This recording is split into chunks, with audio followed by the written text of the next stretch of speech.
Two brave cowboys, searching for gold, stumbled upon something far more valuable: the life of the beautiful Lady Evelyn, kidnapped by the cruel bandit Crow. This man believed he was allowed anything, but he didn't account for the fact that even in the Wild West, there was a place for honor and compassion. An unexpected alliance with former enemies and a courageous act by 10 women forgotten by the town forever changed the course of this story.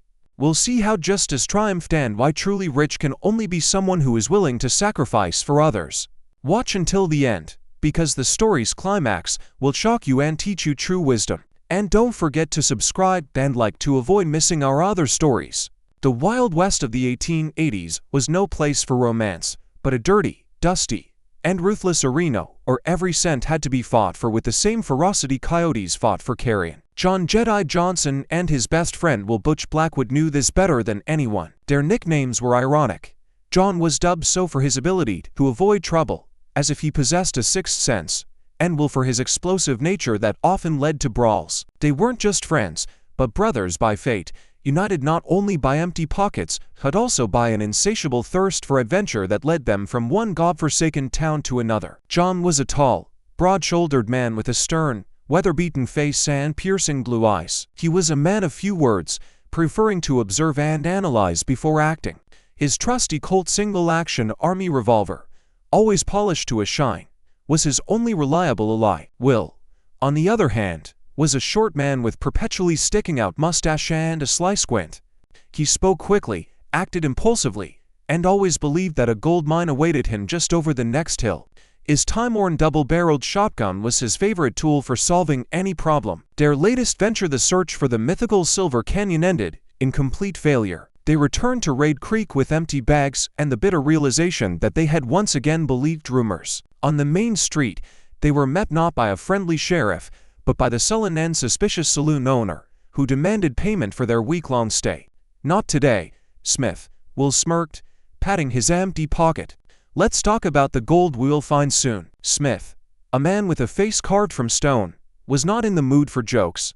He kicked them out of the saloon, threatening that next time they would deal not with him, but with his fists. At that moment, Will, feeling humiliated and angry, proposed an idea to John that could solve all their problems at once. "We're going to Graves Creek, John. I heard there's a treasure hidden in an old abandoned mine, somewhere beyond the canyon. They say it was left by bandits who were killed during a bank robbery." "John, I ask you to like and subscribe to the channel, so you will help me in motivation to make such great stories for you, and I will see that you like them. Enjoy watching, everyone." Though distrustful of such rumors, agreed because they had no other choice. Graves Creek was a ghost town. Dusty streets, empty houses, and dilapidated fences painted a dismal picture. Upon arriving, they found they weren't alone. At the mine entrance, they were met by a tall, grim man in a worn leather duster. His name was Barrett, and he was a renowned bounty hunter. Beside him stood his companion, a silent Indian named Chief, whose eagle-like eyes carefully watched their every move. "What are you boys doing here?" Barrett asked in a low voice. "This is our territory. We're looking for the same thing you are," Will retorted defiantly. "But we're not sharing." Hatred flared between them. Barrett and Chief were their direct opposites. They were quiet and serious, while John and Will were talkative and carefree. This encounter created a strong animosity between them that grew stronger with each passing minute. Barrett saw them as two foolish boys who didn't know who they were messing with, while Will considered Barrett arrogant and brazen. Their conflict wasn't just about money, but about a clash of characters and principles. Barrett, not wanting any more trouble, offered them to leave peacefully. "This is your last warning. Get out while you're still in one piece." Will, ignoring his threats, lunged toward the mine. John, seeing this, couldn't leave his friend alone, and they rushed after him. Inside the mine, it was dark, damp, and smelled of death. They were sure they would find gold that would solve all their problems. But when they reached the end of the tunnel, instead of treasure, a terrifying sight awaited them. On the floor, bound and dirty, sat a woman. She was not just a captive, but a true lady. Her dress, though torn, was made of expensive silk. Her hands and feet were tied, and a locket with an unknown coat of arms hung around her neck. Beside her, grinning, stood a man. He was one of the bandits they had heard about, and he had no intention of sharing with them. At that moment, John and Will realized their greed had led them into the very heart of hell. They forgot about the gold, because now their main goal was to save this woman. But their main problem was not only this woman, but also their old enemies. Barrett and Chief, who had followed them closely, suddenly appeared at the tunnel entrance. Will and John, caught off guard, didn't know what to do. They were trapped. The antagonist in this story was not just a bandit, but a man who did not value human life. His motivation was simple. He wanted to sell the woman to get a ransom for her. He knew she was from a rich family, and that a large sum would be paid for her rescue. But he did not consider one thing, that in this world, there were still people for whom honor and dignity were more important than gold. John and Will, though greedy, would never have allowed a woman to be harmed. Their moral principles were higher than their financial ambitions. With each passing minute, the tension grew. The bandit, seeing that they were distracted, put a knife to the woman's throat. "One step and she's dead," he snarled. Will and John, frozen in place, didn't know what to do. Their only hope, Barrett and Chief, but they were their enemies, and at that moment, they realized their fate hung by a thread. They were ready to do anything to save this woman, even if it meant uniting with their sworn enemies. The situation in the stuffy, damp-smelling tunnel was dire. The bandit holding a knife to the woman's throat was the worst scum the Wild West had to offer. His name was Slick, and he was known for his greed and complete lack of conscience. His eyes gleamed with madness, and he was ready to do anything to get what he wanted. "Drop your weapons, or she dies," Slick shouted, his voice echoing through the tunnel. John and Will exchanged glances. On one hand, they hated Barrett and his silent companion, Chief, but now they were the only ones who could help them. This was a turn they hadn't expected. Their thirst for adventure and wealth had turned into a deadly trap, and now they had to decide what was more important, their enmity or the life of an unknown woman. At that moment, Barrett did something no one expected. He slowly lowered his revolver. "We're not here for gold," he said calmly. "We came for her. For the lady. And we're ready to unite with you to save her." Slick laughed, his laughter like the screech of metal. "Unite? Two piles of done trying to save one woman. You're crazy." But Barrett paid him no mind. He looked directly at John. "Her name is Evelyn. Her father is a wealthy landowner in Texas. I have to bring her back alive." Interest began to grow. John and Will had never seen a bounty hunter show any emotion other than indifference. There was a sincerity in Barrett's words that made them believe him. They understood that beneath his rough and cold exterior lay a man of honor, who did his job not just for money, but for principles.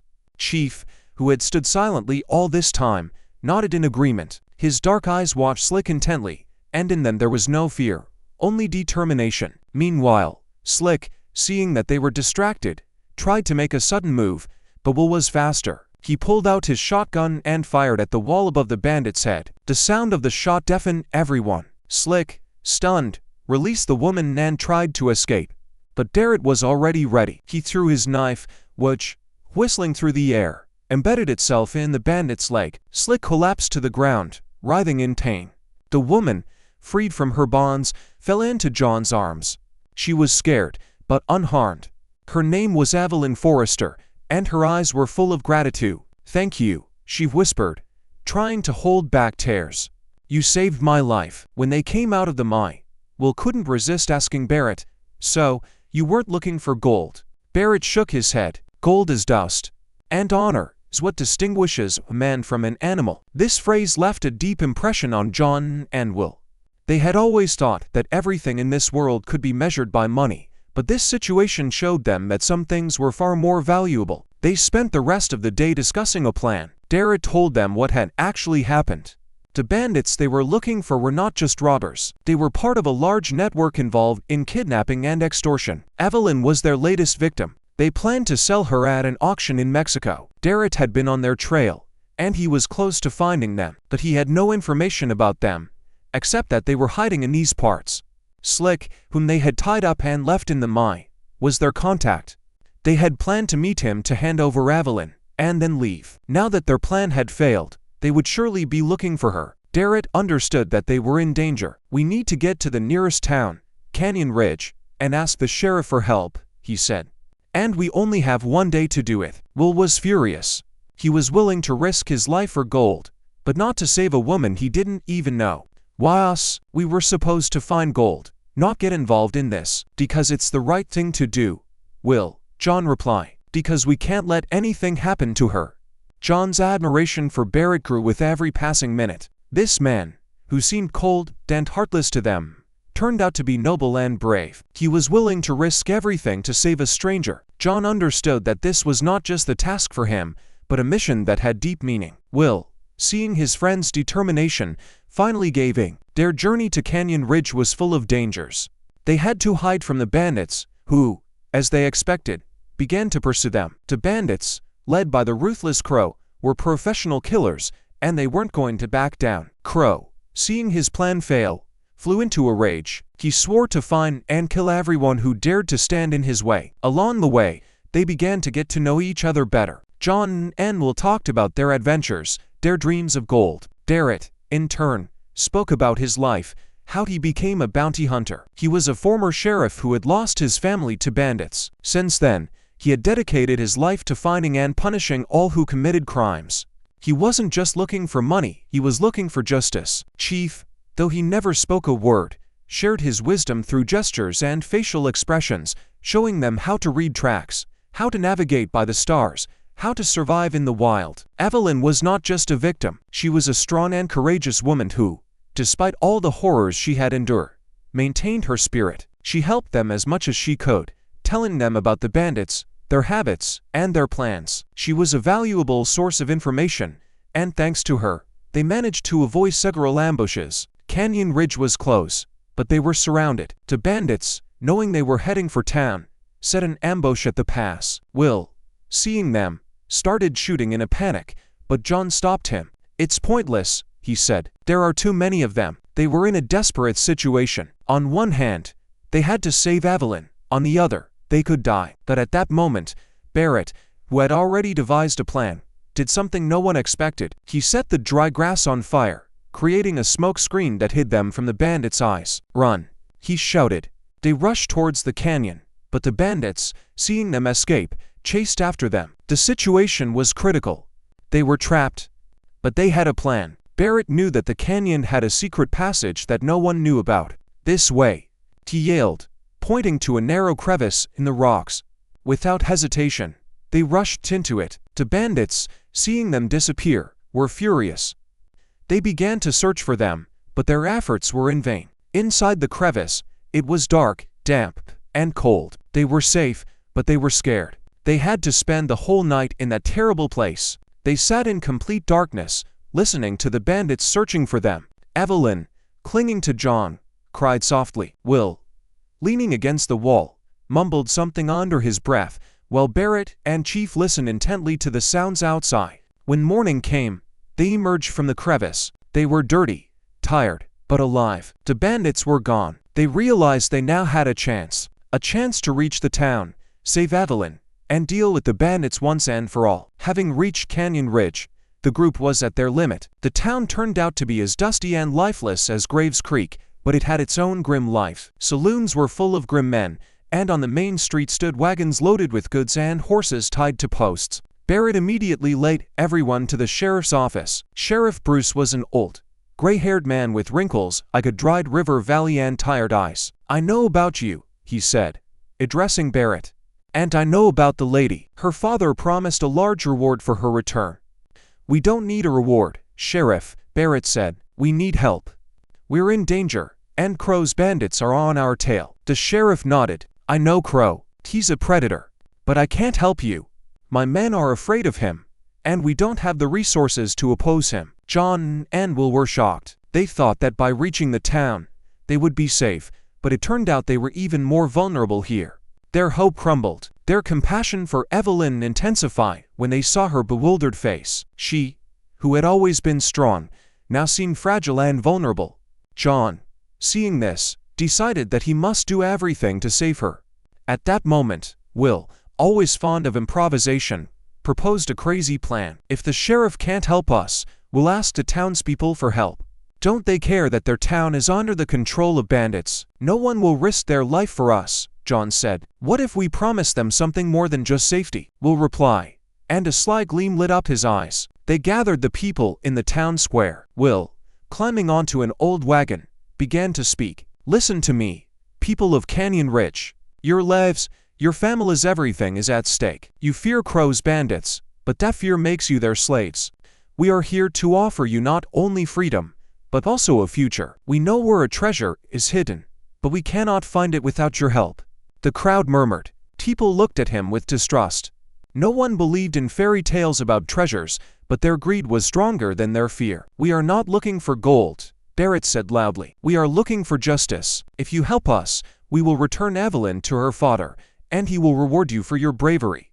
"And where are the guarantees?" someone from the crowd asked. At that moment, Evelyn, who had been standing aside all this time, stepped forward. She was pale, but her voice sounded confident and clear. "I am not just the daughter of a rich man. I am an heiress, and I guarantee you that everyone who helps us will be rewarded. We are not looking for money, we are looking for revenge." Her words were like a gunshot. People fell silent, looking at her with astonishment. Unexpectedly, Crow's bandits burst into the town. They were armed to the teeth and looked very threatening. Crow, a tall, muscular man with a long beard and cold eyes, dismounted his horse. He approached the wagon where John and Will stood, and smirked. "So, you thought you could escape?" he said. "You forgot that in the Wild West, there is no place for heroes. Here there are only those who take, and those from whom it is taken. You chose the latter." Crow, without a word, pulled out a pistol and shot Sheriff Bruce. The old sheriff fell, his body lifelessly crashing onto the dusty ground. The crowd recoiled in horror. The bandits, seeing the fear in their eyes, began to loot and beat people. "I'll give you a choice, boys," Crow said, looking at John and Will. "You give me Evelyn, and I'll let you live. In return, you'll die here, just like that pathetic sheriff." Anger flared in John's eyes. He was ready to kill Crow but knew it would be suicide. Will, despite his fear, pulled out his shotgun. Barrett and Chief took battle positions. They were ready to fight to the last. At that moment, when all seemed lost, 10 women emerged from one of the saloons. They were old, but their faces were full of determination. They were local prostitutes whom, they thought, no one respected. But they had heard Will's and Evelyn's words, and they knew they had to do something. "He'll kill us if we don't help," said one of them, named Dolores. "But if we help, we'll have a chance at a new life," replied another, named Mary. Without a word, they pulled weapons from under the hems of their dresses. They were experienced shooters and knew how to defend themselves. The bandits, seeing them, smirked. They didn't take them seriously, but that was their fatal mistake. Dolores, who was the oldest of them, shot one of the bandits. The bullet hit him straight in the head. The other women, following her example, began to shoot at the bandits. With each passing minute, there were fewer and fewer bandits. Will and John, Barrett and Chief fought alongside the women, like true allies. They were one team, one whole. Will, who had always thought of gold, now thought only of protecting these women and Evelyn. When the battle ended, dead bandits lay on the ground. Crow, who was wounded, tried to escape, but Barrett caught up to him and finished him off. Silence hung over the town.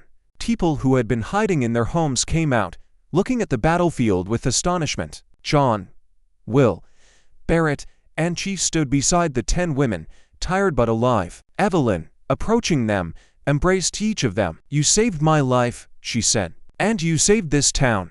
I will never forget this." At that moment, Will, who had been thinking of gold all this time, suddenly realized he had found something far more valuable. He looked at Dolores, who smiled at him, and he realized he had fallen in love. And not just him. Barrett, who had always been cold and indifferent, looked at Mary, and warmth appeared in his eyes. John, in turn, looked at Evelyn, and his heart filled with love. Chief, who had always been silent, smiled at one of the women, and admiration appeared in his eyes. They found not 10 wives, but 10 souls who, like them, were lost in this world.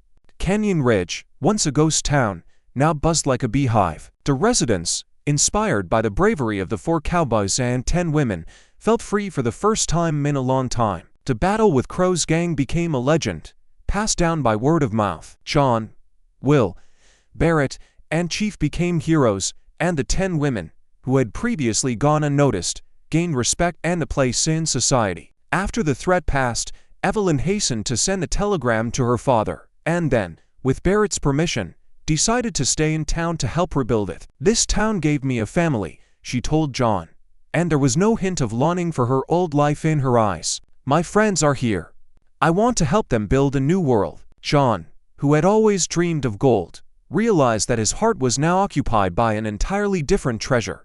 He spent long hours talking with Evelyn, and with each passing day, his feelings for her grew stronger. He understood that their meeting was not an accident, but a gift of fate. Will, who had always been carefree and frivolous, changed beyond recognition. He began to court Dolores, the oldest of the women, and their relationship developed before the eyes of the entire town. Will, who had always considered himself a loner, was now ready to commit his life to the one who taught him to value not only adventures, but also the comforts of home. Darrett, a man who had dedicated his entire life to revenge, finally found peace. He found his love in Mary, and their relationship was quiet and tender. He realized that revenge brings no peace, but love and family do. He was ready to leave his old life behind and start a new chapter. Chief, who never spoke, found his happiness with Alice. Like him, she was silent, but their communication required no words.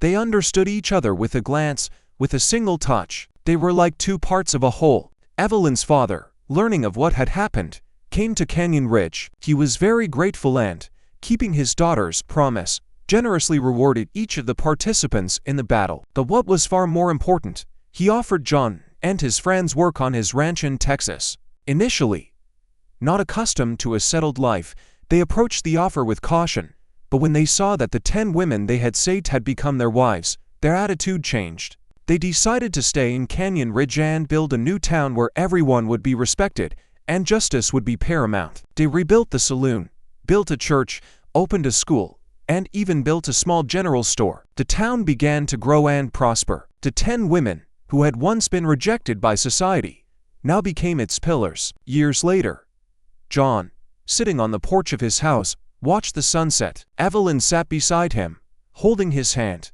They were happy. They had children, a home, and a family. "I never thought I'd find happiness in a place like this," John said. "Happiness doesn't depend on the place, John," Evelyn replied. "It depends on the people around you." He was right. They found not a gold mine, but something far more valuable: a home, love, and a family. The story of John and Will is not just a tale of the adventures and dangers of the Wild West. It is a parable about how true treasures are not hidden in the ground. They are within ourselves.